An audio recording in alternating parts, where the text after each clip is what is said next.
Hello friend, welcome back to our YouTube channel Samriddhi classes. मैं अमित कुमार आप सबका स्वागत करता हूं। हम लोग डेली करंट अफेयर में जो न्यूज पेपर आते हैं जैसे इंडियन एक्सप्रेस, द हिंदू और दैनिक जागरण, उससे रिलेटेड जितने भी उसमें आते हैं करंट अफेयर हमारे एग्जाम के रिलेटेड, उसको हम लोग देखते हैं। तो आज है 12 अप्रैल 2026 और आज के डेट में जितने करंट अफेयर आए हुए हैं उसको हम लोग देखते हैं। हमारा पहला करंट अफेयर है, बमतारा में वाइल्ड लाइफ ग्लोबल यूनिवर्सिटी का शिलान्यास किया गया है।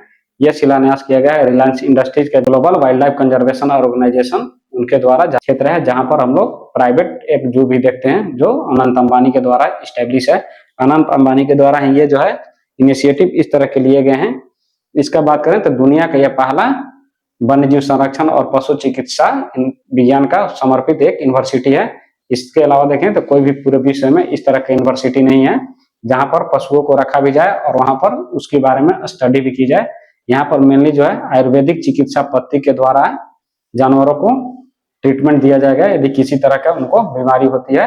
नेक्स्ट है राष्ट्रगीत वंदे मातरम के रचनाकार बंकिम चंद्र चट्टोपाध्याय हैं। यह हम लोग जानते हैं या बंकिम चंद्र चटर्जी भी इनको बोलते हैं। ये करंट अफेयर में आया है इसलिए कि जैसे गृह मंत्री अमित शाह उनके द्वारा एक नोटिफिकेशन जारी किया गया है, एक नोटिस दिया गया है जहां कहीं भी राष्ट्रगीत और राष्ट्रगान का मतलब गाया जाता है वहां पर सबसे पहले राष्ट्रगीत को गाया जाएगा, उसके बाद में राष्ट्रगान गाया जाएगा। जैसे हम लोग एग्जाम्पल के तौर पर देख सकते हैं कि सिनेमा घरों में जो है मैक्सिमम टाइम राष्ट्रगान का सिनेमा शुरू होने से पहले यह चलाया जाता है। उसके सामान में बहुत लोग कभी खड़े होते हैं कभी नहीं भी होते हैं, उसको देखते हुए ये राष्ट्रगीत का जो है चलाने का प्रावधान किया गया है। ठीक है, यदि ये चालू हो जाता है तो ये बहुत बड़ा इनिशिएटिव होगा, अच्छा इनिशिएटिव होगा एक नेशनलिज्म और नेशनलिस्ट पब्लिक के लिए। ठीक है, इसके अलावा बात करें तो राष्ट्रगान का जो हमारा है रचयिता थे रविन्द्रनाथ टैगोर, उनके द्वारा ये लिखी गई थी। नेक्स्ट है कैंसर को नोटिफिएबल बनाया है तेलंगाना ने। कैंसर एक ऐसा डिजीज है जिसके द्वारा जो डेथ रेट है, जिससे ज्यादा मृत्यु होती है संभावना, इसमें देखें तो लगभग 50 से 55% है। हमारे देश में कुल कैंसर पीड़ितों की बात किया जाए तो 25 लाख के अप्रोक्स जनता जो है कैंसर से पीड़ित है। लेकिन ये जो डाटा है सरकारी तौर पर नहीं है क्योंकि ये कैंसर को अभी तक सरकार के द्वारा नोटिफिएबल नहीं बनाया गया है।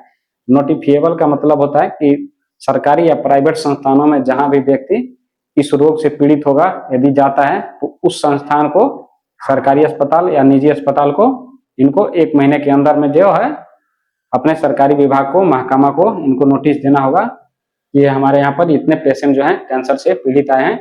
इससे होता है फायदा है ये है कि सरकार को अपने प्लान और पॉलिसी बनाने में काफी आसानी होगी और इससे उनको पता चलेगा कि कैंसर से हमारे पीड़ितों की संख्या कितनी बढ़ रही है या क्या इससे डेथ रेट है, इसकी फिजिबिलिटी कितनी है। तो इसके देखते हुए ये जो है नोटिफिएबल बनाया जाना काफी महत्वपूर्ण है, जो कि अभी तक नहीं है पूरे देश में। ये केवल अभी तेलंगाना सरकार के द्वारा जारी किया गया है जहाँ के सीएम है रेवंत रेड्डी कांग्रेस के। नेक्स्ट है उपराष्ट्रपति द्वारा सिंधी भाषा में जो है संविधान का नवीनतम संस्करण जारी किया गया है। इसके जस्ट पहले सीपी राधाकृष्णन जो हमारे उपराष्ट्रपति हैं उनके द्वारा देवनागरी और फारसी लिपि में भी संविधान का संस्करण जारी किया गया है। ठीक है, तो इसको देखते हुए ये काफी इंपॉर्टेंट हो जाता है, ये सिंधी भाषी लोगों के लिए काफी इंपॉर्टेंट है। ठीक है, पूरे देश के लिए भी इंपॉर्टेंट है कि सिंधी भाषी लोगों की इनकी पहचान को मतलब सरकार निग्लेक्ट नहीं कर रही है, इनकी पहचान को और बड़ा करने की कोशिश कर रही है। नेक्स्ट है मथुआ समुदाय। ये पश्चिम बंगाल के जो इलेक्शन हो रहे हैं, ठीक है, वहां पर मथुआ समुदाय के जो पार्टिसिपेशन है और इनके जो साथ जो भेदभाव हो रहे हैं उसको देखते हुए ये काफी इंपॉर्टेंट हो जाता है। आपसे क्वेश्चन पूछा जा सकता है मथुआ समुदाय ये किस राज्य से संबंधित समुदाय है, वो आपको पता होना चाहिए। ये है पश्चिम बंगाल से। नेक्स्ट है विश्व व्यापार संगठन की बैठक जो है कैमरून में की जा रही है। कैमरून एक अफ्रीकी कंट्री है जो अफ्रीका के उत्तर पश्चिम के क्षेत्र में आता है। वैसे देखें तो टोटली ये हमारे पश्चिम में अफ्रीका का आता है। विश्व व्यापार संगठन की बात करें तो ये गैट जो स्थापना थी 1948 में किया गया था ब्रेटन वुड्स सम्मेलन के बाद। ठीक है, उसी का ये विस्तारित रूप है जो हमारे साउथ ईस्ट एशिया में जब हम लोग इकोनॉमिक क्राइसिस को देखे थे उसके बाद में इसको स्थापना किया गया था 1 जनवरी 1995 को। ठीक है, ये स्थापना किया गया था माराकेश जो संधि है समझौता इसके तहत, माराकेश समझौता के तहत इसको 1994 का जो था इसकी स्थापना की गई थी 1 जनवरी 1995। ये बीपीएससी के एग्जाम में डायरेक्ट पूछ देता है डेट, तो इसलिए आपको डेट एग्जैक्ट याद होनी चाहिए। 94, 95, 96 इस तरह से दे देता है तो आप कंफ्यूज हो जाएंगे, क्योंकि ये जो है 1 जनवरी के दिन ही स्टैब्लिश हुआ था। ठीक है, इसमें अगर सदस्य देशों की बात करें तो लगभग इसमें सदस्य देश जो है 164 के करीब है, कहीं कहीं इसको 165 भी बताता है, तो जो आपके ऑप्शन में है वो आप लगा लीजिएगा। ठीक है, तो इस तरह से देखिए, क्योंकि कुछ कंट्री जो है बार बार निकलते हैं, इंटर करते हैं डब्ल्यूटीओ में, इस हिसाब से हम लोग देख सकते हैं। विश्व व्यापार संगठन की बात करें तो अंतर्राष्ट्रीय स्तर पर जो भी व्यापार का मानक है इसके द्वारा तय किए जाते हैं, और भारत जो है इसका संस्थापक सदस्यों में से एक है। ठीक है, इसका जो हेडक्वार्टर है जेनेवा स्विट्जरलैंड में हमको देखने मिलता है। नेक्स्ट है एडीबी ने यानी एशियन डेवलपमेंट बैंक ने भारत का विकास दर जो है वित्त वर्ष 2026-27 में 6.9% बताया है, यानी उसका अनुमान लगाया है। एशियन विकास बैंक जो है ये कब स्थापित हुआ था, तो ये हुआ था 1966 में 19 दिसंबर को, और इसकी हेडक्वार्टर जो है मनीला फिलीपींस में है। इसमें टोटल सदस्य देशों की बात करें तो 65-66 सदस्य देश हैं। इसमें मैक्सिमम जो शेयर धारक हैं जो एडीबी में अपना कंट्रीब्यूशन डालते हैं, जैसे वर्ल्ड बैंक में हम लोग कंट्रीब्यूशन डाला जाता है देशों के द्वारा, जितनी परसेंटेज ऑफ शेयर उसमें पार्टिसिपेंट करते हैं, पैसे डालते हैं, ठीक है, तो उसके अकॉर्डिंग उनको वोटिंग राइट होती है। ठीक यहाँ पर भी देखें एडीबी में भी जो सबसे बड़ा शेयर धारकों में देखें अमेरिका और जापान आते हैं। ठीक है, भारत जो है इसमें चौथे स्थान पर आता है चीन के बाद। ठीक है, नेक्स्ट है एशियन डेवलपमेंट आउटलुक जो है एडीबी के द्वारा ही जारी किए जाते हैं। इसमें टोटल 69 देश हैं। एशियन डेवलपमेंट आउटलुक भी एशियन विकास बैंक के द्वारा जारी किए जाते हैं।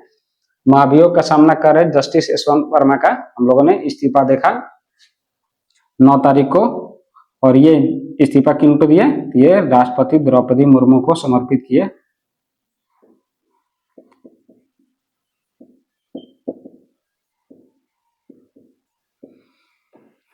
अब इनका बात करें तो इस तरह से जो महाभियोग इन पर लगाया जा रहा था, तो ये वही जस्टिस हैं यशवंत वर्मा, जहां पर हम लोग देखा था कि इनके आवास पर बहुत बड़ा नोटों को गड्डी जलते हुए पाई गई थी। तो उनके बाद इन पर भ्रष्टाचार के और इन पर कथित भ्रष्टाचार के आरोप लग रहे थे, जिसको देखते हुए 9 तारीख को इन्होंने अपना इस्तीफा दे दिया। इससे पहले जो है लोकसभा और राज्यसभा में इनकी महाभियोग की प्रक्रिया लगाई जानी थी। इस तरह के महाभियोग की प्रक्रिया से ये बच गए इस्तीफा देने के बाद। और इनको एक और बेनिफिट हो गया कि इस्तीफा देने से क्या होता है कि जैसे रिटायरमेंट कोई होता है जज, तो उसके रिटायरमेंट के बाद जो उसको आवास मिलते हैं, पेंशन ये सब मिलते हैं, इनका ये फायदा इनको मिलते रहेगा, और महाभियोग से भी बच गए, यानी अपनी बदनामी से भी बच गए। इनके महाभियोग की प्रक्रिया देखें तो इस तरह के एक और जस्टिस थे सौमित्र सेन, जो 2011 में देखने को मिला था पश्चिम बंगाल में।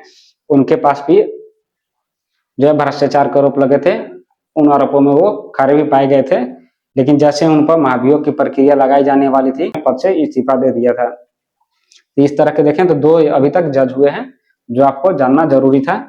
अब पूछें कि महाभियोग की प्रक्रिया किस प्रकार से चलती है जजों पर।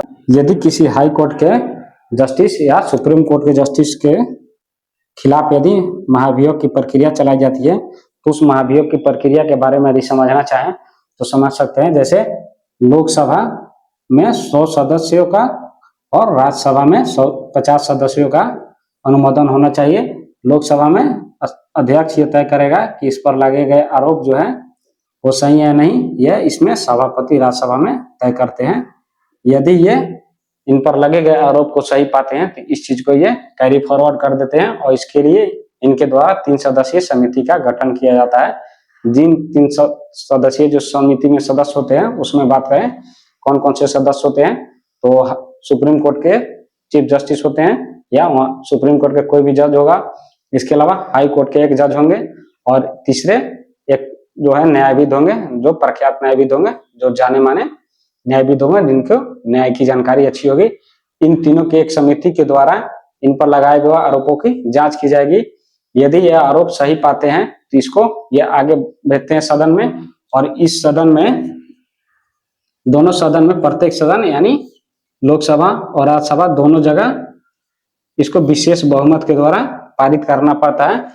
यानी देखें तो इसकी जो हटाने की प्रक्रिया है वो काफी कठिन है। 2/3 प्रेजेंट एंड वोटिंग का जो सदस्य होते हैं उनको वोट देना होता है इनको हटाने के लिए प्रत्येक सदन में। तो यदि यहाँ पर ये वोटिंग होती है और इसमें ये जो विशेष बहुमत से ये प्रस्ताव पारित हो जाता है, इनको हटाने का जो आदेश है वो राष्ट्रपति जारी कर देते हैं। इस तरह से महाभियोग जो है हाई कोर्ट और सुप्रीम कोर्ट के जजों पे लगाए जाते हैं। इनके हटाने की प्रक्रिया काफी कठिन है, ये हम लोगों ने देख लिया। मिलते हैं नेक्स्ट वीडियो में, तब तक के लिए बाय, जय हिंद।